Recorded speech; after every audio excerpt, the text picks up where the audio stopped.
Howdy, MedCircle. I'm Kyle. It's February 3rd. Welcome to today's class, How to Get Unstuck from Negative Thinking. We'll be joined by, very shortly, Dr. Ramani. I'm sure as a MedCircle member, or if you're on a trial, you have seen or heard Dr. Ramani's Pearls of Wisdom. I'm very excited to talk to her about this specific topic for a variety of reasons. One of which I'm sure will be tied back to narcissism. So many of us, when we are the direct or indirect sufferer from narcissistic abuse, man, does that just not turn your head into a negative thinking machine? I remember back in college one time, I don't remember if it was a professor or a video I was watching or something, but it said, just for today, try to be really mindful of all your thoughts. Now you're going to have 80,000 of them, so you're not going to be able to remember them all, but be as mindful as many as you can. And I was shocked at how negative I was. My brain, gotta look at how ugly that car is. Oh my gosh, my shoes aren't that comfortable. Oh, I'm tired. I wish I would have slept better last night. I made this salad. It could have been better. Man, I don't make good salads. Just constant negative thoughts.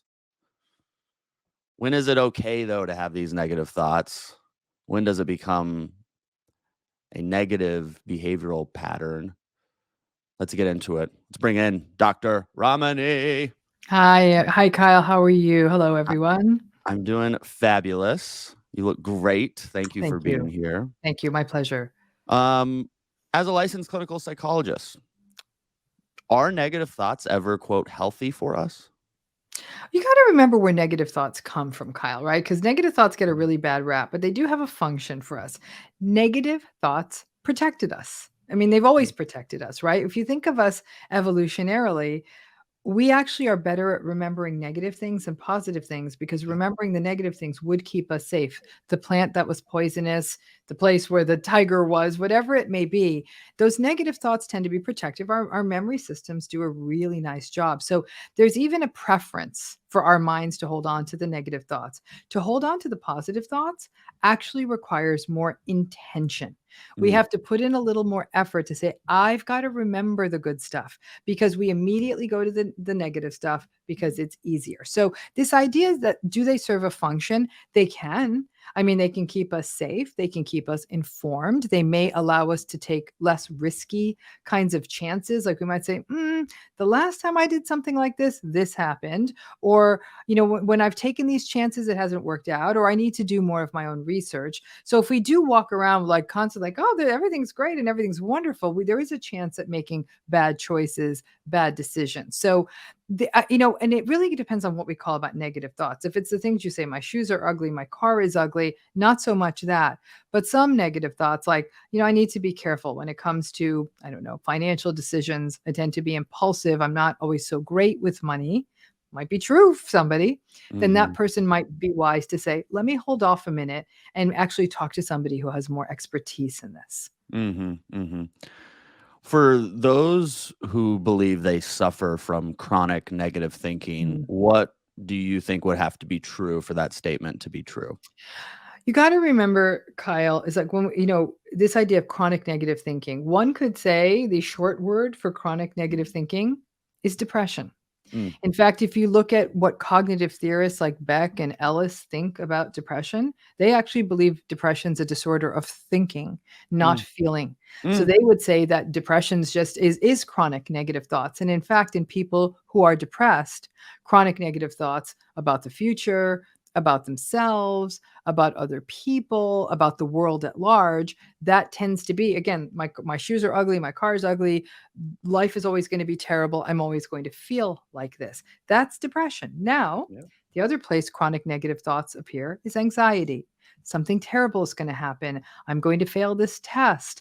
This person isn't going to like me. It's the chronic negative thoughts, often about the future and also about the self as well. I'm no good, like social anxiety. No one's going to like me. Everyone's staring at me. I'm going to make a fool of myself. So when we look at what are called neurotic spectrum disorders, and that's things like depression and anxiety, negative thoughts are actually an absolute hallmark quality. The question is, how much is too much? When do negative thoughts cross the line from I'm wearing ugly shoes to when we think about it clinically? And that's when we think about impairment and how much it's impacting our lives. Is it impacting us in our relationships? Is it impacting us in work or school? Is it causing us distress so much that we're not leaving the house? We're not spending time with people. We're holding ourselves back at work. Those sorts of things, like we're upset. We just feel uncomfortable. We feel like everything is terrible. And so that's when it sort of tips into that place where it's not an adaptive negative thought where it might give you pause, it might keep you safe from danger, but it's actually starting to overtake you and causing real impairment and real discomfort. Hmm. Very interesting. What makes someone more likely to suffer from chronic negative thinking? So, many things actually, Kyle. I would say again, somebody having depression or anxiety at clinical levels, that would actually be probably the leading culprit. But we got to dig deeper than that. Another real contributor to this could be trauma. A Mm. person who's had a history of trauma is more likely to have negative thoughts because when we think about what trauma does to the brain, it tilts a person to threat perception, threat monitoring, and vigilance, which makes sense. If something really terrible has happened to someone, you better believe that the central nervous system is going to get on board to say, we can't let that happen again. So that monitoring for threat, like you might see, for example, in a combat veteran, a person who's been a victim of crime or an accident victim or something like that, they're always monitoring. So trauma would be another place negative thoughts come from. You had intimated something earlier, and something I was thinking about when we talked about this topic initially are things like antagonistic relationships, like narcissistic abuse. Those kinds of relationships, even if they don't elevate to the level of what maybe a clinician might label as trauma, the constant invalidation, minimization, and gaslighting can lead a person to have negative thoughts about themselves, usually most pointedly, but even about the world and how things like the world is an unsafe place, the world is an unfair place. That can often be an origin of negative thoughts as well. And then finally, I don't think we should ever forget structural issues. And by structural issues, I mean society, structural Mm. oppressions, racism, genderism, any kind of bias on the basis of sexual orientation, anything. If you have any form of a marginalized status at a very young age, you are getting messages maybe around race or social class or sexual orientation or gender, and those negative messages again make the world an unsafe place Mhm. and could definitely foster these kinds of negative thoughts. And at some level, you'd have to wonder, and this is where we have to think back to the Frankel quote of an abnormal reaction to an abnormal situation is normal behavior. So if a Mhm. person is growing up in a space that's very racist or biased or abusive and they have negative thoughts, it would actually seem counterintuitive that they would have positive thoughts under those circumstances. Yeah, right. Shifting gears here slightly, do you think anyone is chronically negative because of the attention they get from being negative? Mm. That's a really interesting question. It comes down to what function that serves. So the mechanism you're talking about, being chronically negative because they get attention for being negative. One may be somebody who wants to be rescued, right? So the Mm. person's like, everything's terrible. I'm so unattractive. My car is ugly. My face is ugly. My life is bad. My work is bad. And then people, that might be a very maybe manipulative, maybe socially immature, unskilled way to be able to get people to say, no, you're so attractive. You're so Mhm. smart. So to me, manipulative may even be an unkind characterization of it, maybe more, like I said, very stunted, very immature. This person doesn't know how to engage in sort of mutual and reciprocal social interchange. They want praise. And that could very well be, though, that pattern originates in somebody who may have grown up in an environment where praise wasn't readily available or wasn't clear how one would have to get that. I do think that, listen, in certain forms of narcissism, a great example would be vulnerable narcissism. The vulnerable narcissists are pretty much 24/7 victims. Everything is bad. That relationships are bad, you're bad, I'm bad, life's bad, the government government's bad, everything's unfair, the climate, this, that. It's always something. Everything is bad. Always the sky is falling. And it's the victimized nature of the vulnerable narcissistic pattern that there we could see chronically negative beliefs as sort of a part of their personality. There's actually a couple of sort of twists on it too. There's something called hostile attribution bias. Now, hostile attribution bias isn't necessarily always negative thoughts per se, but it's the thought that people are out to harm you or get you. So Mm. when you meet someone new and you see their expression, let's say they're going like, and maybe I'm doing that because I'm pondering what's on my desk. If you had hostile attribution bias, just like, oh my gosh, she just looks like she's bit into a lemon. She must not like me. Where in Uh-huh. fact, the context was I was actually maybe looking at something on my desk or something like that. And that can lead the person, if you think I'm sort of negative against you, you might come out punching, right? Yeah. So that's the risk of the hostile attribution bias. There is something interestingly called dispositional optimism. People who sort of run optimistic, it's like they almost were born into the world. I might argue there's maybe some folks who are a little bit more dispositionally pessimistic, but my guess is probably that the pessimists are probably made, not born. And that, it's negative early life circumstances that might have gotten there. But there are some people out there who do tend to be more dispositionally optimistic. That's a little bit of the opposite of what we're talking. Certainly that would be a hedge against this. But I think that there's definitely certain patterns in which like you said, would people engage in this to get attention? I think it's more that they engage in it as a very, very unskilled way to be able to get help, Mhm. validation, that kind of Mhm. thing. Man, you just hit me with a lot of stuff there that was really interesting. It makes me think about those of us who don't even realize how much negative thinking we're doing or negative self-talk that we're doing. I am prone to that. I think that would Mhm, probably be my default when I wake up in mhm, the morning mhm, and I have to go "Hey, mhm, Kyle, come on, don't say that, like, let's get it together here." And I didn't and this is so funny, I guess, or, uh, interesting to me. I didn't relate it back to my depression at all. I just thought mm, that's like a separate thing that goes on and, 'cause I can have negative self-talk and not be in the throes of deep, dark mm. depression, but when you said that I go, "Well, yeah, I'm sure those are related." I always looked at them separate. So anyway, I'm just blabbering to bring up the question of what what is our role in acknowledging the truth of our thought patterns, and how do we do that? Okay, so before we get to that, I want to say one other thing, which is the other function of these negative thoughts, Kyle. They can be protective. So when we have negative thoughts, it's like throwing the mattress down against the fall. This isn't going to work out, or I don't expect to win, or I have low expectations, right? You put that down, you fall out the window, you're a little less likely to get hurt. So I do think that many people harness negative thoughts as a way at times to sort of protect themselves, and I think that comes out more as negative expectations. There's a piece I didn't mention, and actually, when I was reading the outline, of what we were going to talk about, I was like, "Oh, I got to say this," which is about magical thinking.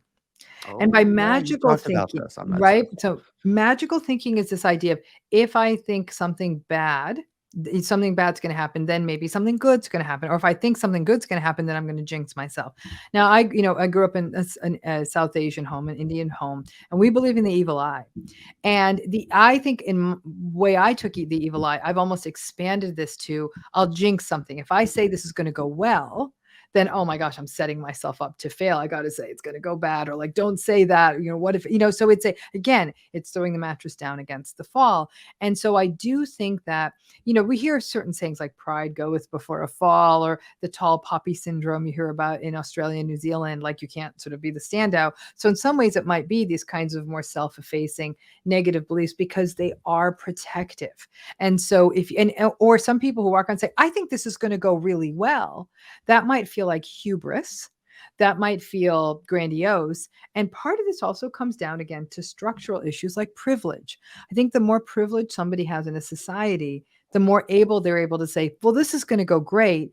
a little bit because the deck is stacked in their favor. But if Mhm. somebody doesn't have that sort of benefit, that sort of protection, the talking about the potential negative thing that's going to happen, it's quite possible, but it's also that fear of like, who am I? Who the heck am I to say this is going to go well? And Yeah. I'll fess up to that one. That's for me. Ask me what kind of day it is. I'm always going to say it's going to be a bad day because then I'm like, there's only room for improvement. And I've probably been like that since I was a very young child. And if you're like that from a young child, is there a genetic factor there or something more innate? Like I said, there's been establishment of a trait called dispositional optimism. Is there dispositional pessimism? I mean, I had a very complicated, difficult childhood, and so it wouldn't surprise me that the difficulties I witnessed as a child, and they were pretty bad, Mhm. led to that. I grew up believing life was unfair, life was abusive, life was invalidating, and so it was a rough childhood. And in that way, Mhm. I Mhm. could see that the seeds of that got planted pretty young. And Mm. so for me to believe in the good thing happening, where so often it did not happen, how could I walk around? That's a sucker bet at that point. Yeah. So I really, really learned. And to this day, at ripe old age of 56, I'm still very much a pessimistic person. I am definitely someone who holds a lot of negative beliefs, and I do have to say probably one of the main functions of them is protective. Huh.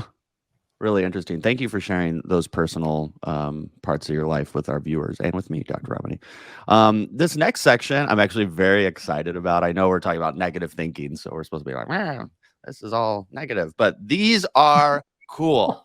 These are thought distortions. I love these things. I learned them. I don't know, Bridget, maybe our I don't know third, fourth month at MedCircle. And Bridget and I were like, "What? These are I didn't know these had names, and they do." So we're gonna Okay. go through Yeah. some of them. Dr. Romney is gonna go through some of them. These get me amped up because it really just helps you see the different types of thinking that we all do. Mhm, mhm, mhm, All right, the first one, Dr. Romney, is called all or nothing thinking. mhm.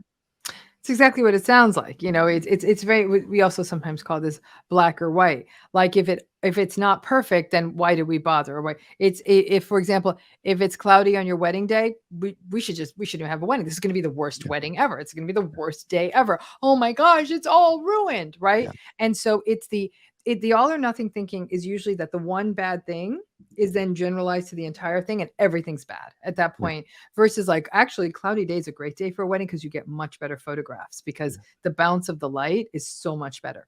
So but and the person who's negative thinking, if you tell them, they're going to say shut up. And Yeah, so that's the yeah. So yeah.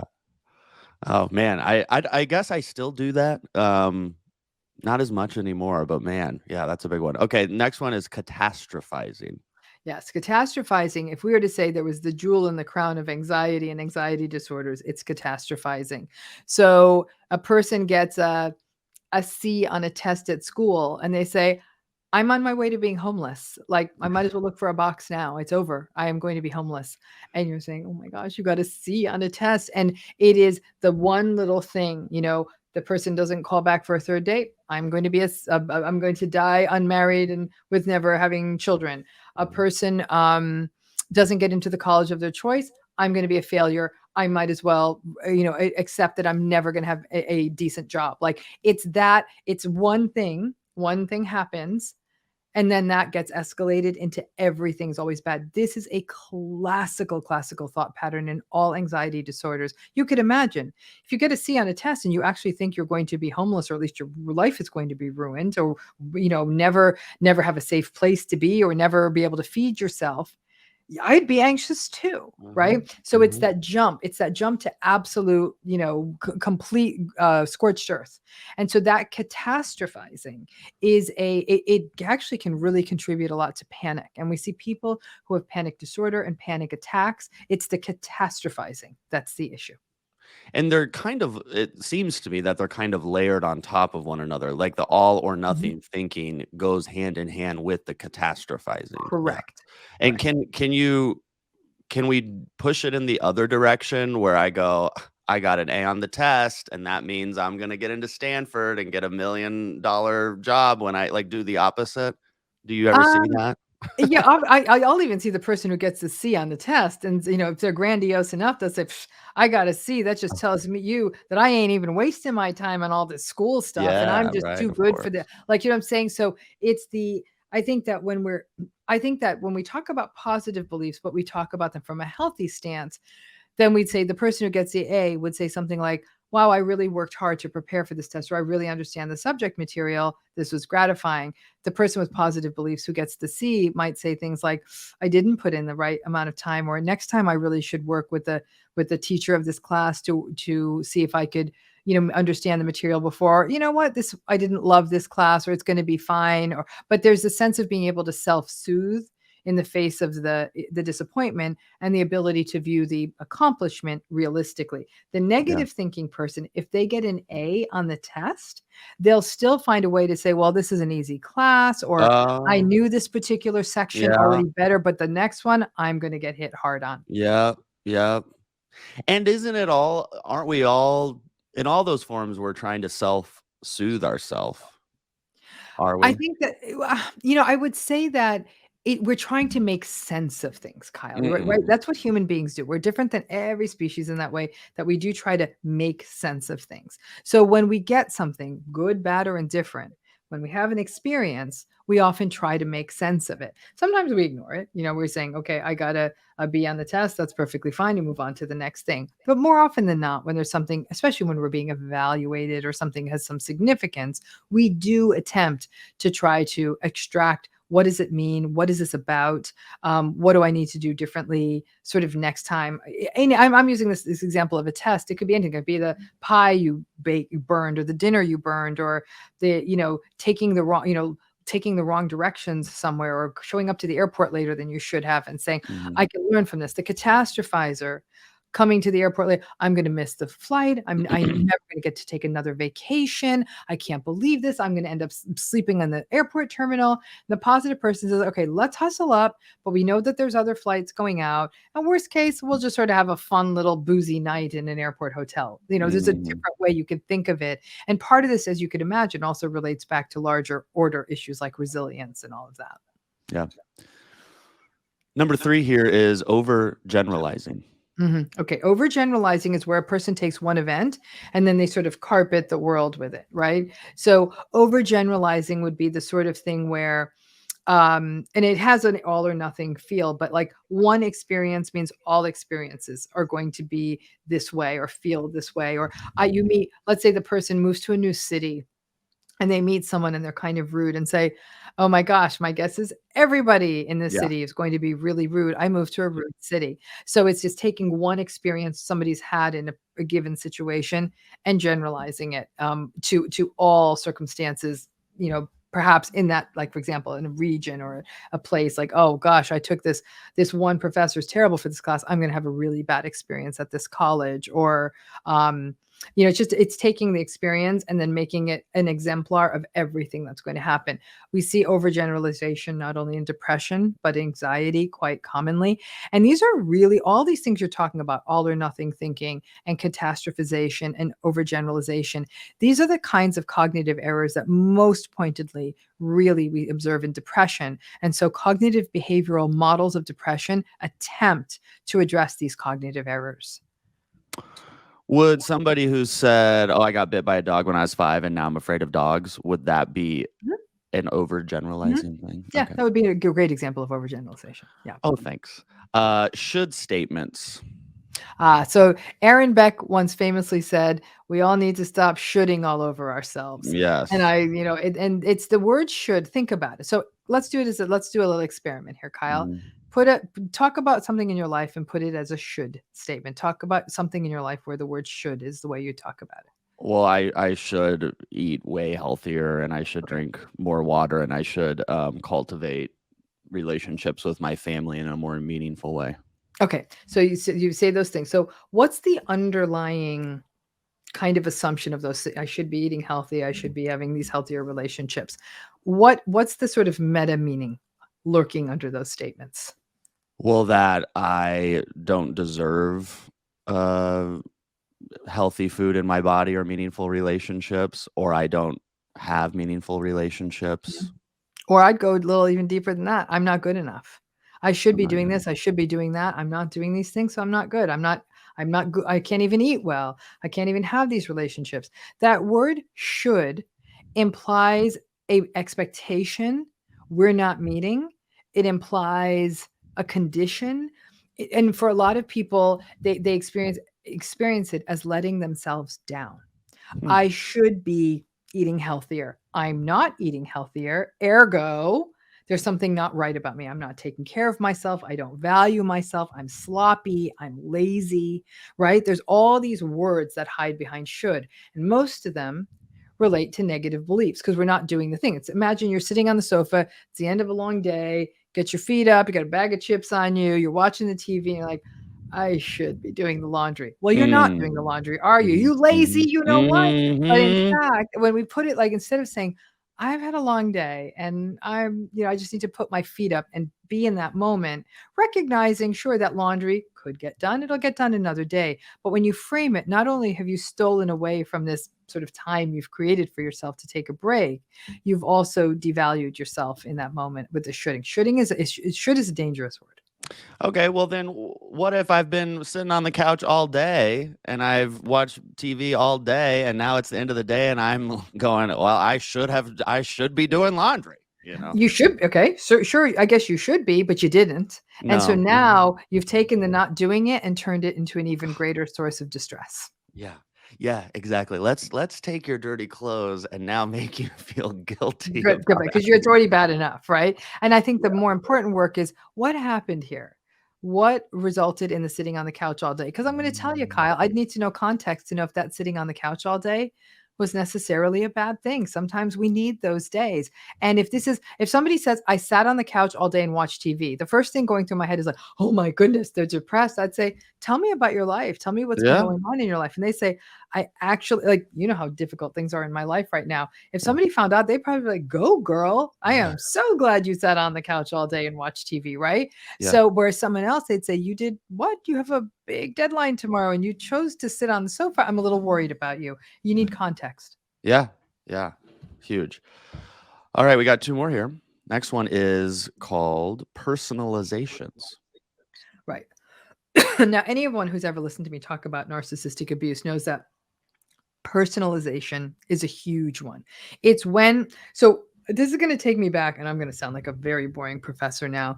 This is when I'd lose my students typically.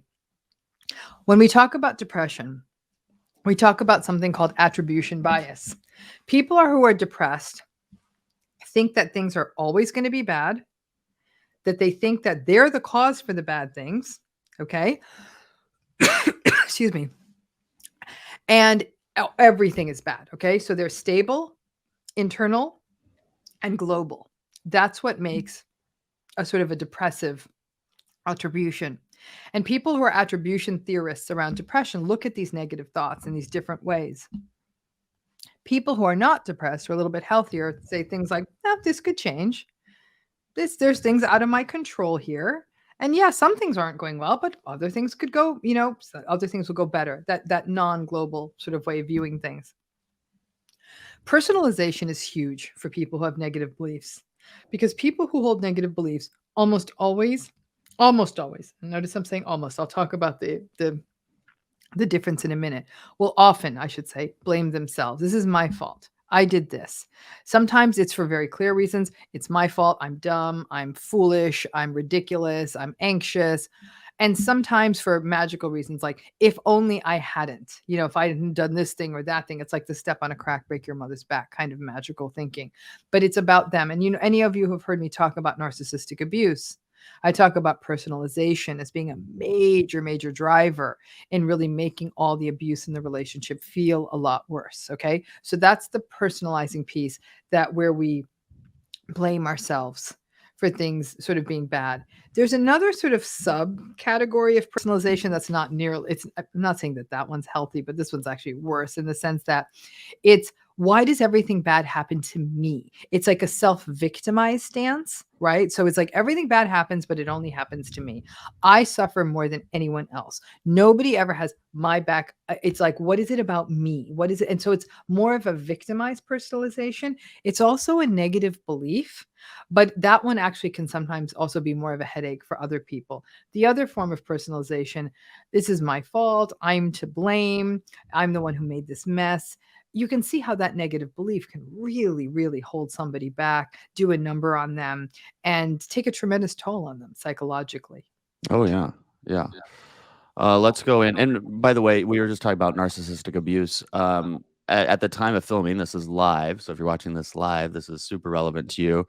Why don't you tell them where they can get your new program on healing from Yeah, so we'll narcissism? have to make that link. If you go to my website, that's probably the best way to do it. Go to my website, you'll find the link to my new healing program for people who really want to focus not just on learning about narcissistic abuse, but actually healing from it. We just launched, in fact, this is live, so anyone watching this live, hop to it because the first formal program starts this Saturday. It's a subscription program where every month you can focus on almost daily practices on healing from narcissistic abuse. So just go to my website, hit the link, you can register. Like I said, this Saturday we launch, but you can join it at any time. Yeah, it's dr-ramani.com. Yes. Yes. Is her website. Yeah. And it's right there. I see it, the yellow button. Thank you. That's the healing Thank you. My program. wonderful MedCircle family. Yes, Thank yeah, you. yeah. And this is Dr. Ramani's deal, y'all. This Yeah. is This one's is me. It's all Dr. narcissistic Ramani. abuse all the time. And it really is very healing focused for anyone who really wants to do that deep dive. It's yeah. Mhm. Yeah, sweet. All right, finally, we have emotional reasoning. That sounds like something I should be doing. No. So in a way, what emotional reasoning is, it's not it's sometimes also been called motivated reasoning. In emotional reasoning, we can find ourselves justifying things that aren't very good for us, right? Oh, yeah. So it's the, well, I guess like it's, in the long run, it'll feel better, or like maybe this is a once in a lifetime. Like people kind of back themselves into a corner. They actually don't look at the evidence in front of them, and they can often make some really bad choices. Now, if especially emotional reasoning is a real problem if your bias is to negative thinking, right? If you're a negative thinker, you're really going to, your emotional reasoning is going to be, give you an example. It would be, well, I'm not really good at stuff and I'm really socially unskilled. So it makes absolutely no sense for me to take it, to take this opportunity to go to the London office of my company for 3 months, right? Because I'm gonna fall flat on my face. I'm gonna make a fool of myself. I'm not gonna be able to find my way around a new city. You see what I'm saying? So the Yeah. person is holding these negative beliefs, talking themselves out of something, but those negative beliefs can really take them down a bad path because it may mean they miss opportunities, they don't do things they're supposed to do, or they're expecting a negative kind of an experience. I'm going to fail. I'm going to look foolish. I'm going to make a mess of things. Nobody's going to like me. And so that can really, those negative beliefs then can really lead to somebody either justifying staying. So it would be so much better if I stayed. Oh, and if I stay, then it's going to be easier because it's closer to the holidays, and how will I sublet my apartment? And so they'll be able to justify the staying, but really the not going is on these other, sort of, again, these really devaluing kinds of spaces. I'm sure there are probably a limitless supply of subtypes and different types of cognitive distortions. Yeah. But my understanding there's like this core 17 or 19. I forget Yeah. the actual number. Yeah. We went through 6. Is there one or two that we haven't gone through that you go, man, this is a big one. I see this one a lot. I see a lot of distortion. So cognitive distortion. It's it's like an amalgamation, this kind of combination of a lot of the stuff we're talking about. But it's really, imagine looking at yourself in a funhouse mirror, right? Your head becomes really big, your feet become really long. You see things, your contribution to things, how you think things will turn out. Nothing's ever going to work out for me. it again, it could be for a lot of reasons. It could be self-protective, but it's very, very distorted. A person looking at it from the outside will look at someone and saying, "What?" I mean, everything you've ever done has been a success, and you're saying that this isn't going to work out. Like people will often be scratching their heads and even wondering, "What am I missing here? Why? What is this? Why is this person saying this?" It's so, so, so distorted. So to an external observer, it can even be really, really confusing. And then it gets to the core of, instead of saying, "What? You're absolutely out of your mind." I, as a therapist, our role would be say, "That's interesting. You see it that way. I'm experiencing that as a distortion. Can you Mm, help me, given the evidence we have of things going different ways, help me understand the origin of why it is you're thinking it's going to happen the way you think it is?" Instead of saying, "It's not going to happen that way," which is what we always want to say, mhm. it's, "Tell me why you think it's going to happen this way." Mhm, mhm. Really, really good. I can do that to myself too, Yeah, you you know? can.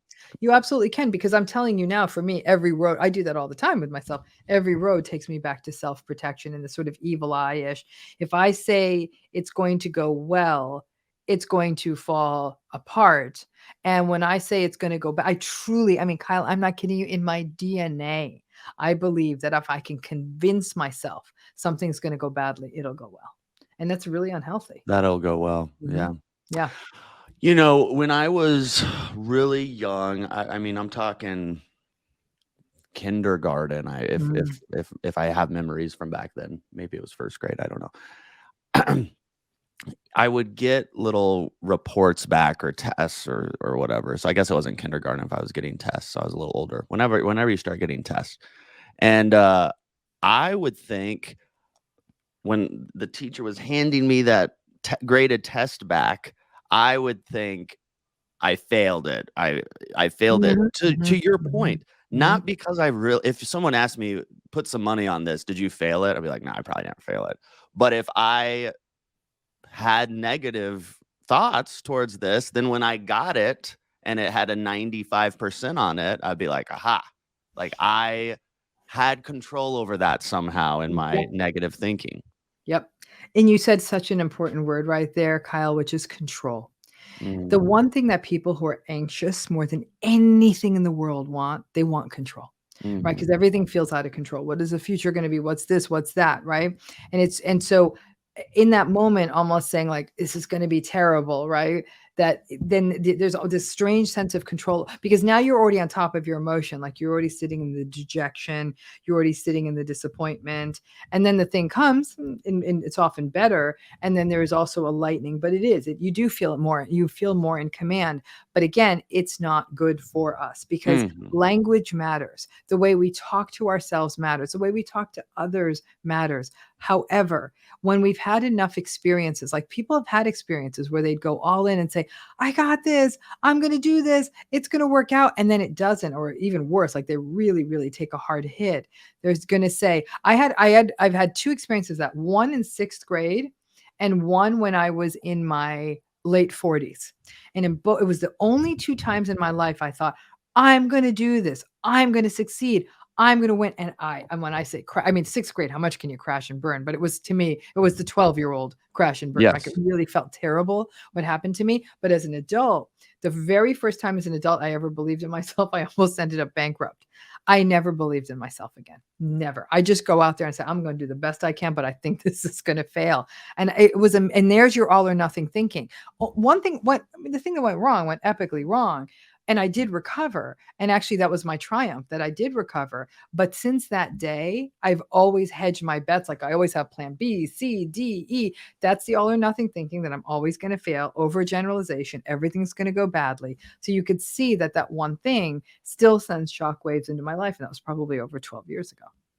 Now, what if with this 40-year-old experience, you said, "I'm ready. I feel good about this. I'm gonna do so great," and then you did. It became one of the best things in your life. Do you Mhm, think that would have shifted your mhm. thinking moving forward? 100%. Yeah, A okay, wow. thousand percent, Those Kyle. are those are really impactful events. 1,000%. If that had gone the way I thought, first of all, it would have changed the face of my life, because the thing I was trying to do, had that taken off in that way, the Yeah. course of my life would have changed. And I have to say, it would have begotten more and more, but maybe it wouldn't have. Maybe I would have, again, they always say you never should succeed when you're too young, because then you start to believe your own hype. Honey, when you Oh don't yeah. start making it until you're 53 years old, they ain't no hype in my game. I'm like, let me see how far I can get down the street with the money I stole from the bank. That's how I live my life. So, but I think when it goes right young, people start thinking like I'm all that. And Mm-hmm. so I have to say, maybe if that had happened and I thought I was all that, I would have gotten sloppy. I mean, I have to say, I know what I'm talking about. I feel confident in that. I still think it's going to go wrong. And and I really mean it. Like I Yeah, I truly believe, I believe go to you. sleep thinking, oh my gosh, it's all going to go wrong tomorrow. And my team scratches their heads. They think, why does she say this? And they'll say, and then even after we're done, we'll do the debriefing and I'll have my head in my hand. I'll say, how badly did that go? And sometimes I actually wish all of you at MedCircle would let me know if it went well or not, because sometimes we just end the call and I'm saying Oh, maybe they ended the call abruptly because that was terrible. Every MedCircle call I've ever done, I've thought that. oh. Well, Mhm. I can tell you this. This is the truth. Every time we get off with Dr. Romney, we go, "Oh yeah, she was great again." You know, So it's, it's and that's not my experience. I'm thinking, and I have to say, I just have to go on acceptance, because if it was really bad, they just won't. They'll say, let's just forget to call her. And so that's so I don't know what would have been better if it had all gone well in that venture in my 40s. Would I have, it would have definitely changed the course of my life. But, now it's just sort of this is where I'm at. And then this is the radical acceptance piece. This is yeah. where I'm at. This was my journey. This is my burden. I have to catch myself. I have to know when I'm getting good at it. I have to believe in it. And then I think I believe in me. Here's what's interesting, Colin. I hope that everyone watching this is listening. It's one thing to believe in yourself, okay? But it's another to believe in the world, that the Mhm. world is good. So you say, there's a lot of people say, you know what? I actually think I'm good at they're good at whatever they do. Their photography, their job, cooking, whatever it is, they think they're good at. Yet, the world doesn't follow. They're not able to monetize it. They're not able to, I don't know, win a contest with it. They're not able to turn it into a business of some kind, whatever it may be. I think, I know I'm good at this. And the world doesn't follow. So they stop trusting the world, but still may have belief in their own skills and gifts. That's also Hmm. an interesting kind of a dichotomy. Yeah, that is really interesting. I need to think about that more. We have some comments here from people in Mhm. the chat. This person said, "I joined the healing program and I find it so healing." There you Welcome. Thank go. you. Thank Hey, you, fellow aptly named. traveler. Yes. This person says, "I'm so glad to hear a mental health professional identify themselves as a quote negative thinker. I was just telling my husband, a perpetual optimist, that I have accepted that I will always have a deep dark side no matter how much therapy I get. It's something I always have to unrealistically bring into the occasion. I think he sees that as defeat. I see it as fortifying and strengthening." Dr. Romney, what do you think I about that? love that comment. I really do. And to my fellow my fellow dark side thinker, let us have Go for the it's dark almost like I'm side. having a virtual glass of wine with you right now. But I have to say, there's actually some interesting research that some of us pessimists are actually great problem solvers. And again, there's a difference between pessimism and negative thinking. And I think it is probably a matter of degree and scale. Pessimists will see, they're going to see a problem where an optimist is going to see an opportunity. But problems sometimes do need to be solved. And pessimists actually spend a little bit more time grinding into what all the Mm. potential solutions are. You want a pessimist on every team. You really do. Mhm. Because Yeah, they're going to say, you're not going to want to go down that road. You're going to want to go to this. Oh, optimist, we can go down any road. yeah. Pessimist is like, no, if we can go down any road, then let's go down the one I'm recommending. So I do think that, listen, optimism's a better brand, right? Like, we always view as remember the Inside Out, that movie, and Yes. there was like depression was sort of talk, slowly looked sad, and like joy was just sort of like sprightly and pretty and pink and all of that. Pessimism and sort of sometimes has a bad brand. Again, negative thoughts are different. I don't know that negative thoughts are ever good for us, but they sometimes do serve a function. But I think it's sometimes hard to be the negative thinker because people think you're a downer, and it's not. It's always that I am the person. This is why I kind of overpack, right? I'm the one whose suitcase has all this bizarre stuff in it. But then, all of a sudden, when you need a really large adhesive gauze to cover that wound on your knee, I'm Yeah. your girl. Yeah. So, make fun of my suitcase all you want, but I bet you'd want to be with me when the car breaks down. Yeah. Right. Well said. In business, I see people. I have people in my life where I go, I can't take them this idea or this, marketing campaign or whatever until it's really filled in because they're naturally going to tell me why that's stupid and terrible and why it Mhm. won't work. But there is a room for that because at some point I go, all right, I think I've covered all my bases. Now you are the king or queen of poking Mhm. holes in my idea. Mhm. Poke holes. Where Mhm. am I, Yeah. what am Yeah. I not seeing Mhm. Mhm. that you would see because your Mhm. lens is just perhaps a Mhm. little more critical than mine. This person says, I love the honest and open discussion between Kyle and Dr. Romney. Their conversations are real time conversations. I too appreciate when they both share their stories. Well, thank you. I have one more question, then I would like to go to MedCircle member questions. And this is about when negative thoughts that we're conscious of become unconscious thoughts. Mm. How Yeah. does that transpire? Yeah, and that goes back to what you were actually asking about. I made a note here about your truth and all of that. Is That's when it becomes a problem, Kyle. I think that there's a reflexiveness because, like I said, language matters. The way we talk to ourselves, about ourselves, and to the world about ourselves and about the world, it matters. And so that's the danger. It's almost like the negative beliefs are sort of in the water, but then they seep into the groundwater. And then they can sort of drive us without us even thinking about the kinds of sort of choices we'll make, things Mhm. we'll do. Like, think of how much we do. Sometimes we'll look back. Anytime you do something in your life saying, what was I thinking? I always tell people you weren't thinking. That was the problem. Yeah. It's that unconscious stuff that really just sort of puts like it's a herd of wild horses trying to pull you in the working through kind of a space. So that's the challenge right there. So I mean, I can't glamorize negative thoughts because they do sometimes sort of descend down. And so there's a difference between sort of I'm a half empty girl. I'm owning that. But Mhm. there's something different between cognitively processing I'm a half empty viewer of the world versus it's become so unconscious that Yeah. that's the only way you can view yourself. And I'll tell you why. When there's moments really when the rubber meets the road and you have to self advocate, for example, around your health or something like that, you might even have that split second hesitation to not grab that last, like, let's say, imagine it was a real survivalist situation, right? And they were giving out packets of food, just that, like, oh, well, maybe I don't deserve it. And then all the packets of food are gone, right? That hesitation is where those unconscious beliefs can really hold you back. I don't deserve this. I shouldn't get to do this. I don't need to do this. It's that I don't deserve, should. We may then hold ourselves back in those moments when we could be making those kinds of quick, really self-protective kinds of decisions. That's when it really, really does get to be a problem because now you're shooting yourself in your own foot. Yeah. Yeah. Let's go to some MedCircle member questions, please. This member is asking, is success in using this method affected at all by the source of the negative thoughts? Mhm. For instance, faulty self assumptions versus repeated negative assertions about who you are from a parent who helped shape your identity. And would it matter how old or young the person was when the negative thinking began? This is such a wise, wise question. It really, really, whoever wrote this is so thoughtful.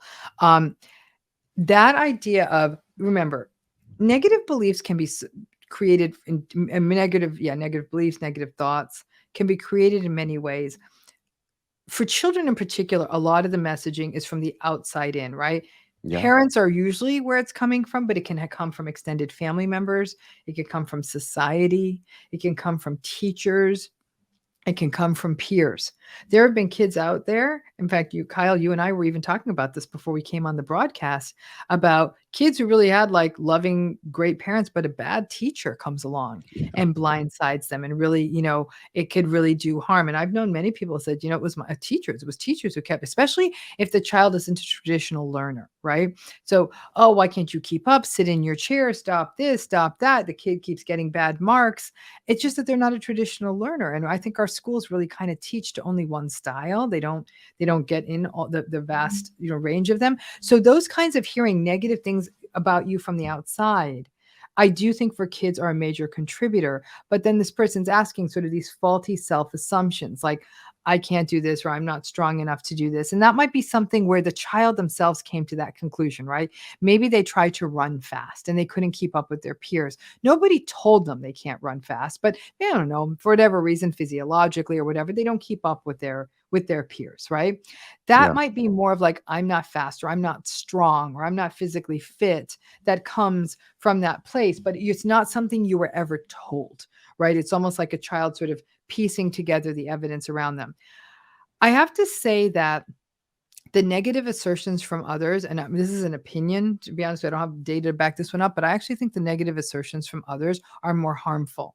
And the reason is that it almost feels like it's more real when it's coming from outside of you, right? So if you can't keep up with the other kids when Absolutely. you're running, you're like, well, they're running faster than me. And I'm not keeping up. So I don't run as fast as the other kids. That's actually not an illogical conclusion. And then that child could say, maybe I can practice running. Maybe there's ways I can run faster. Maybe I can spend time, maybe there's other people who run at the same pace as me. But the child may feel in a better place to come up with solutions. When somebody's telling you you're no good, you're slow, you're lazy, you're dumb, or they just don't see you at all. Like that's the other thing that happens to kids. They're just not even noticed. They're not even seen. There's no empathy or validation of any form given to them. Now it's like, well, the world has just now told me I suck. How do you Yeah. come back from that? Oh, So I think that this person makes a really important distinction. And I think those negative assertions from others in the long term do much more harm. yeah. Especially for a child, goodness gracious. When you were giving that running example, my 4-year-old nephew, I think this is when he was 3, he, he was running around as kids do, and I said, "Man, you are fast." And, he goes, "Huh, not as fast as Owen, his friend Owen." Oh, and there's And I always go, an Owen. "Oh, Owen." I go, "Oh, really?" He goes, "Yeah, Owen's, older, and he's so fast, Uncle Kai Kai." I go, "Wow, he sounds really Yeah. fast." And I didn't say anything other than what I just said, and then he goes, um, "But I'm gonna keep running, and I think Bingo. I can be faster than him." And Mhm. I thought, "Good for See? you." Because I don't think that is what my narrative would have been at that Interesting age. because but see, I don't know that anyone's telling your nephew, "You're slow. You I know can't they're run. not. They're You're not. you're Yeah. you're an idiot, kid. You can't No. run that fast. No, You they what kind no. of Who bum kid are believes he you?" can do it?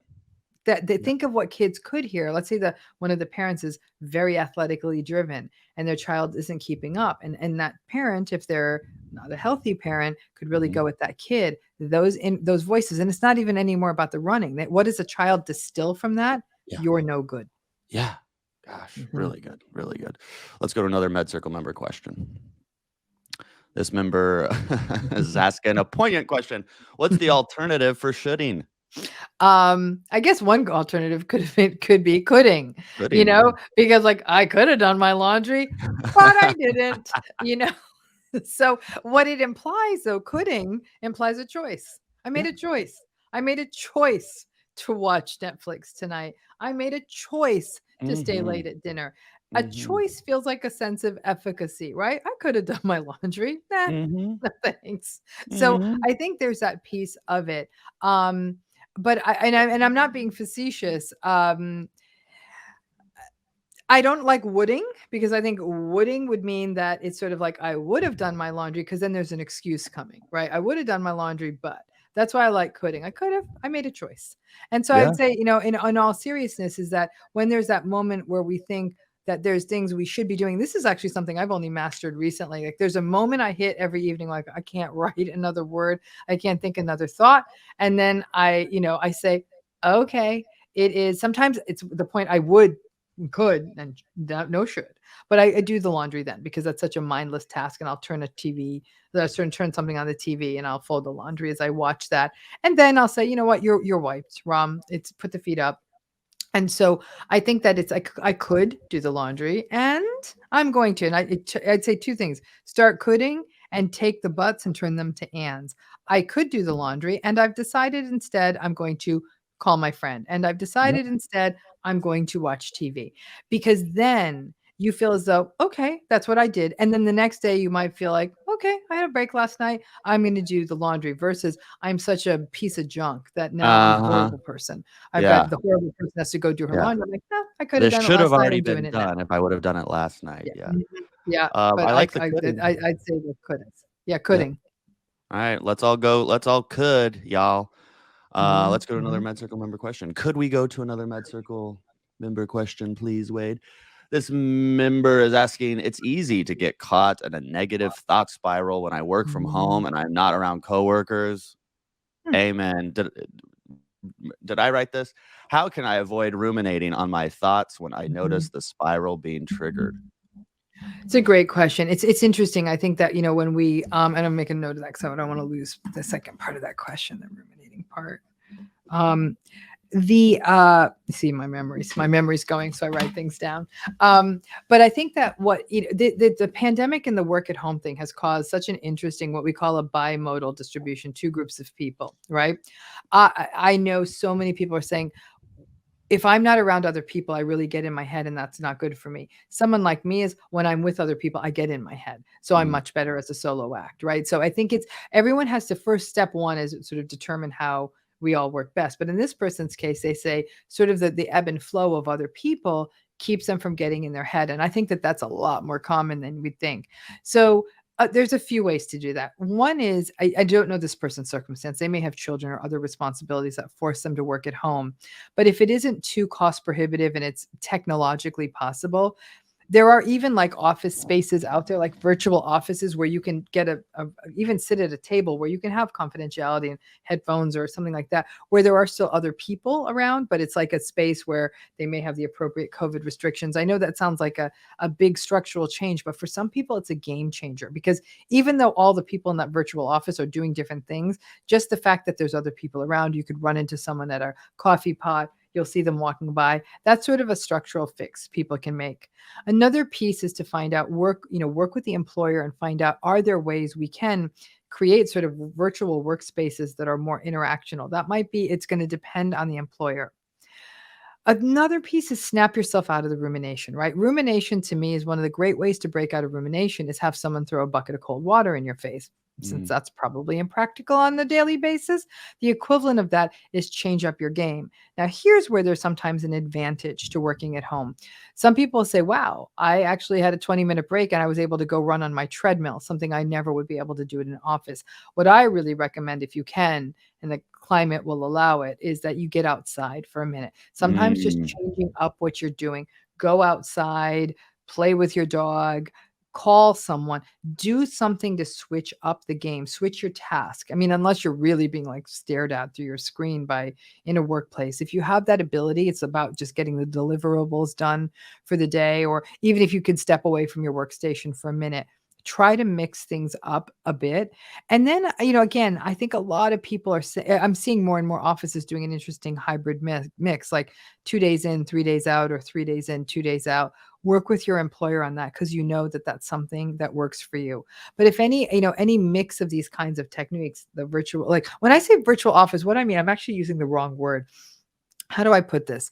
I have one of these spaces. Like, so it's one of these places where I pay like a monthly Yeah, fee, it's like a and I can co-working yeah, it's space. a co-working space. That's what I'm trying to say. Yeah, like a Co-working space. WeWork or whatever. Like a WeWork kind of thing. And so mine is called Spaces, and I really Yeah. like it. And Oh yeah, I've if done you go there, this it's spaces nice. Like, thing. it's actually much nicer than any office I could ever get. But like sometimes you're just sort of seeing other people and they smile at you and you're like, hey, whatever. I haven't done a lot of it, but like the people are nice, the space is nice. There's a coffee machine. They even have like cornhole and things like that out if people wanted to do that.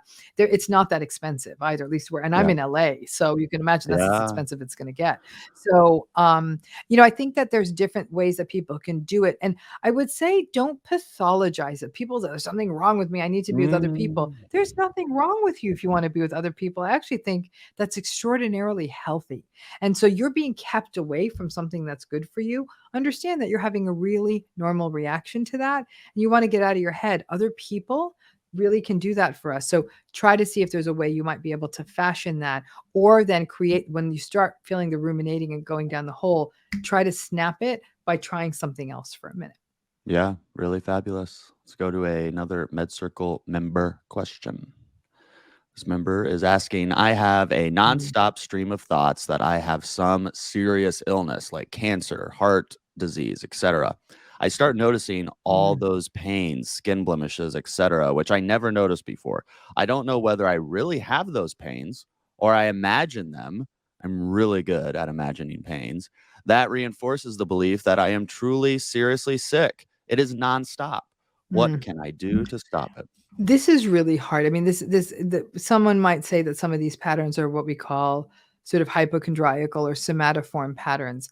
We know a couple of things about these patterns. Many times they're a manifestation of much more deep-seated anxiety about other things. These kinds of hypochondriacal somatic kinds of thought patterns are observed in people where, for example, physical health was often a big part of the conversation in their childhood. Could have been a way people get attention. It could have been a way that people would, sometimes get out of responsibilities. It also could be, though, a way a person saw someone in their midst very sick, and that was a terrifying thing to see as a child. The one thing we always want to make sure when somebody has somatic kinds of complaints is to not always write it off. We have to make sure the person gets a full physical, lab work, the whole shebang, to make sure that there actually isn't something wrong. There's a real danger in saying, "Oh, it's all in your head." A person Mhm. deserves that, to get that the lab results and the physical exam to say everything we're seeing looks good on our side. And then for a person to think, what else is happening? What are the other sort of causes of anxiety? Here's where it's interesting. When we look at these kinds of somatic presentations, this is actually in some ways where the field of modern psychotherapy began. It's how Freud started his work. He looked at people who would have physical complaints that came out of nowhere, rashes and blindness and neurological problems, you name it. And these things would kind of, like I said, they would kind of come out of nowhere. And the person would then and they would show up with a rash or not being able to see. And then what Freud and his compatriots at that time would do, they did this sort of like, they'd have them talk. They would have them just talk and talk. And that was the cathartic method. When the person finally sort of let go of the unconscious conflict, so too did the physical symptoms then improve. I'm simplifying it, but that's actually where the field of psychoanalysis really had some of its beginnings. And so that this idea that there may be an unconscious conflict underlying a lot of it, that this is in some cases just you're communicating your sadness, or you're communicating your anxiety or your worry through your body. And what we Mhm. have found is that hypochondriasis and somatic concerns aren't always super easy to treat, that the forms of therapy and the research that are often found to work the best are cognitive behavioral models. Sort of showing the person the evidence, the lab evidence, whatever, showing right now nothing's going wrong, but this feels very real to you. And Yeah. then actually doing some charting with the person and documenting and journaling. Do the symptoms come up more at certain times than others? For example, when fears are being activated, when a person's sense of efficacy or competence is getting tested, when a person is fearing a loss, do the symptoms get worse at those times? Do they abate at others? By tracking it, a person might start to say, aha, I'm starting to see the linkages here between the two things. And then anxiety management and stress management tools can be brought on board to help the person. I do have to say, though, Kyle, and I'm always very careful in this space, because we still live in a world where there are people where just because the labs don't find it, just because the physical exam doesn't find it, doesn't mean it doesn't exist. That's And there's, right. you know what I'm saying? And there Yeah. is some medical gaslighting out there that Yeah. happens where people are told, "There's nothing wrong with you on our tools." And these are folks who sometimes bump around medical systems for years until they finally get a good provider who's like, "Wait a minute, some things aren't adding up." Some people turn to complementary and alternative medicine and alternative practitioners who will often look at the body in a different way. So I do tell people that, I'm not sitting here saying, well, it's all in your head. It may not all be in your head. And like I said, I've worked with and had people dear to me who've had this, that have been pushed through systems for years. You know your body, so trust some of that. Consider maybe branching out, talk to other practitioners. And then at the same time, it's no one's ever going to get hurt by doing stress and anxiety management stuff. But also trust yourself. And like I said, just because one person said nothing's quite right, or nothing's wrong here, you have the right to go seek out other opinions. You don't have to take one person's opinion at sort of face value. Yeah. Fabulous. Fabulous. Let's go to another question, please, Wade. How can Mm. we help teens get unstuck? Yeah, I mean, with teens get stuck a lot, and I'm seeing that more and more, especially in the pandemic. They were Yes. so up in their heads. They were so isolated. Teens need social contact more than we do as adults, and that's where the teens and the young adults just got so harmed by this Mhm. pandemic. I think a lot of like, "What's the big deal?" And I wanted to tell people it's a huge deal. They're Mhm. teenagers. The Mhm. most important thing to remember with a teen, with an adolescent or an emerging adult, you can never walk in the front door. And what I mean by that is this. You can't say like, "Well, come on now, let's get you unstuck." Mm-mm-mm. When you're working with adolescents, you got to find the back door. You got to Right. find a way to have them talk, let them talk about things, share what they feel stuck about, and above all else, don't try to fix it. What can I do? Who can we call? And now, again, obviously, if you believe your child needs therapy, facilitate that. That's very important. But beyond that, in terms of getting them unstuck, listen to them. It is so painful for us as parents to hear our children's distress. I know Yeah. I struggle with that. I want to Yeah. make it all go away. And I feel the discomfort inside of me like, not my baby. I don't want my kids to hurt. Yeah. However, them sharing their hurt is part of the journey. And it's part of our responsibility as parents to hear it and to hear it. And and sometimes them releasing it and realizing you're not going to try to fix it helps. um, you can help them, get them on board with solutions. Say, okay, so what are you thinking? What are you feeling? And we also have to, as part of getting teens unstuck, we've got to get ourselves unstuck. We oftentimes have agendas for our teenagers. Life has to be this, and you have to do that, and it has to be this, and it has to be that. And sometimes our teens and our emerging adults and our middle schoolers feel like, I can't tell my parents, they're going to expect things to be a Yeah. certain way. Life doesn't follow a script, folks, and sometimes our kids do not follow the straight and narrow path we think is the right one. And one way to get them unstuck is to let them know you're willing to hear you're willing to hear their pain. You're even willing to hear that they may want to veer in a different direction. And the more you can sort of hold that space for them, you might be surprised at how much that they can sort of start getting unstuck a little bit too. But I will always tell parents, especially if you're with an under 18 child, if you really do feel like the stuckness is causing anxiety, depression, your child is open to therapy, find them a therapist. Let them Mm. get into therapy. I know sometimes parents are anxious about that. Don't be. I think it's an incredibly powerful time of life to be doing it, especially for this generation. But don't walk in that front door. You've got to find that back door. Great, great advice. You can go to medcircle.com/provider. It's a very robust guide on finding the right mental health professional for you. It's hard, y'all. It's Mm. hard out there. Mhm. So we put this together as I think it shows as many options as we could find or Yeah. discover or outsource. Let's go to another question. I think we have time. Wade, please. MedCircle member asks, negative thoughts, distortions are so hard to change. I have at least identified where they came from, mainly my childhood, and my anxiety came from them as well. But also going to a strict parochial school with teachers who really shouldn't have been teachers, saying many horrible things to the children and treating them poorly. No question here why I ended up this way. How do I stop and feel Mhm. joy again? Well, first of all, we can't let those parochial school teachers can't let them have this much power. They're still taking your joy, right? So sometimes Mm, I think when I feel as though my joy is lost, I'm saying, why have I given this person the oceanfront real estate in my brain? Like, mm, and so it is very hard because those voices, those strict, invalidating, devaluing, cruel voices, we really internalize them, right? But to mhm. me, sometimes joy is an act of defiance that I am going to go out there and I'm going to find my joy, damn it, and you ain't going to stop me. And so it's if you can view it as an act of defiance rather than I'm not able, it's not, I can't find joy and there's something wrong with me, like really view it as an act of rebellion and whatever that finding that joy looks like in whatever form it looks like. And so it is hard though. Voices stuck in your head are really, really hard to break out of.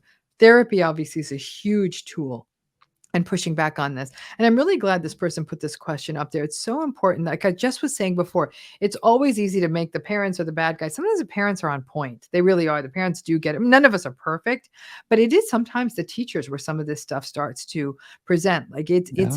to be a teacher really does mean to be present and be present with a range of children. And it's not always easy. I recognize it's not always easy, but teachers can be really, really impactful. And so the impact of that again this letter the question writer is bringing that up, but it's this idea, how do I stop and feel joy again? In some ways there's a real intentional element to that, and it's saying that I'm going to go out and I'm going to allow myself to go explore that and feel that and be with that. And when those voices come in, it's almost like we can take a page out of acceptance and commitment therapy. It's coming in and it's just going right back out. I can let that Yeah. that invalidating voice. I don't know if you've ever been to one of those. I've only been a couple of times, and I think since the pandemic they've closed them down. I know they have.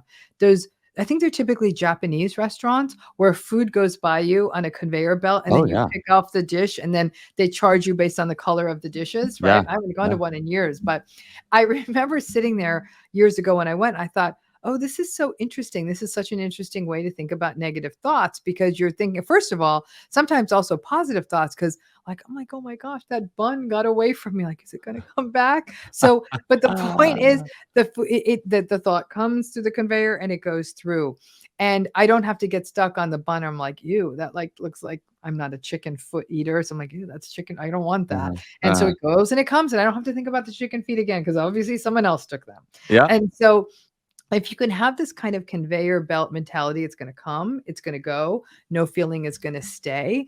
Um, and then also using that languaging, we've talked about that. In fact, MedCircle has an acceptance and commitment therapy series Mhm. that idea of I have the thought that that teacher was right. Well, that's a thought, which means there's Mhm. an alternate thought, Mhm. but it's that conveyor belt. It's going through.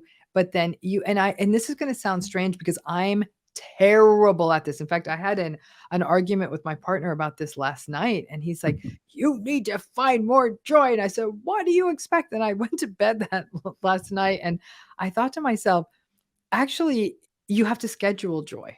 Mm. And that's the point he was trying to make to me.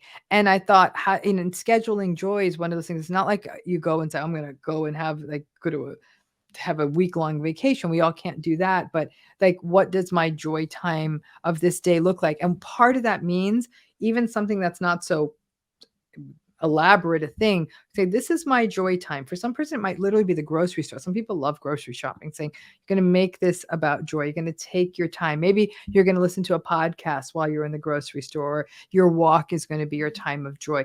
We have to schedule joy and we have to be intentional about it. And as somebody who stinks at that, I really empathize. But it's not easy. It's not easy, but in a way, view the joy as an act of defiance. Stick it right back to those parochial school teachers. Yeah. I love that. And, I love the conveyor belt metaphor. Yeah, mhm. Yep, that stuck That's with me. I'm like, fabulous. "Ooh, the food's just going Yeah. by." And then I found myself saying, "Oh gosh, what if somebody else gets that mochi because I didn't grab it?" Because I felt Uh-huh. greedy, like, and I thought, "You know what? If that is to be my mochi, that mochi's gonna come right back around." That's And right. either way, you know what? By the time the damn dish came back again, I stopped thinking about it. Yeah. Yeah. Yeah, because there were 18 other thoughts coming through Exactly. the door, you know? Exactly. Yeah, it's really, really good. Well, Dr. Romney, I'll tell you while we're still on here, it was great today. I Oh, loved well, all of thank you. your See, I need answers. that. So now, yeah. Mhm. I just always appreciate your time, and I know our members do as well. And I know you're going through rough patches yourself, and whatever we can do to help, we are here and we're thinking of you. I And appreciate that. it doesn't mean it doesn't suck, but it does mean that you are supported and we are I here for know. you if you Thank need you. anything. Yeah. Thank you. Thank you guys for watching this, for being here. Appreciate it. For being MedCircle members. We can't do it unless y'all are here. So thanks for being here. Appreciate it. I'm Kyle. Remember, whatever you're going through, you got this.